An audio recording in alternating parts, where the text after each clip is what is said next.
My mom hid a secret from me that made me vomit. There was only one rule in our house.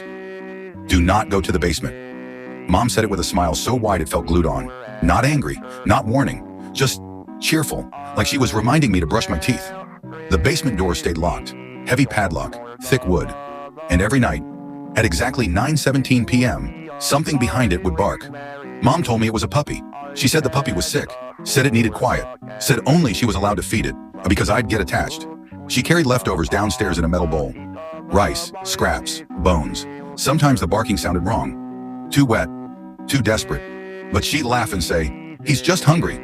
She laughed a lot, sometimes for no reason, sometimes while staring at me. I grew up with a constant uneasiness in my body, like something was missing. Not physically. Medically, I was fine. But mentally, there was a hollow space behind my eyes. I'd forget things mid-sentence, lose time, wake up with headaches, and the taste of bile. Mom was a psychologist. Her office was at home. Books everywhere, journals, case studies. One night, while looking for aspirin, I found a leather-bound notebook tucked behind her textbooks. A diary. Thick, handwritten. The first page said, "Memory suppression in early childhood. Practical applications." The next pages had dates, my dates, descriptions of me, and then another name, a boy's name I didn't recognize, same last name as mine. I started reading faster. Subject exhibits distress when exposed to sibling. Recommends sensory reassignment. Auditory masking successful. Barking replaces speech. Limb removal reduced escape attempts. I didn't finish the sentence. I vomited all over the floor. That's when the barking started again. Closer than usual. I waited until Mom fell asleep. The basement key was hidden where she always hid things. Inside a psychology book, hollowed out. The lock clicked louder than it should have. The smell hit me first. Rot, waste, iron. The puppy was chained to the wall. It was small, curled, trembling.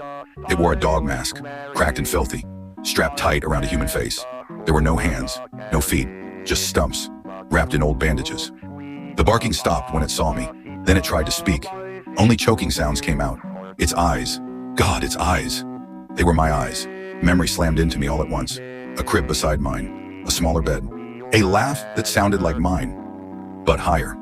A night when Mom smiled and said, "This will be better for both of you." I screamed. The thing on the floor screamed silently. And then, Mom clapped. Slowly, cheerfully. She stood at the bottom of the stairs, smiling wider than ever. "Oh," she said, "you remembered." She tilted her head. "See? Exposure therapy works." She never hurt me. She never needed to. As she dragged the bowl closer to him, she hummed and laughed and laughed and laughed. She was never my mom.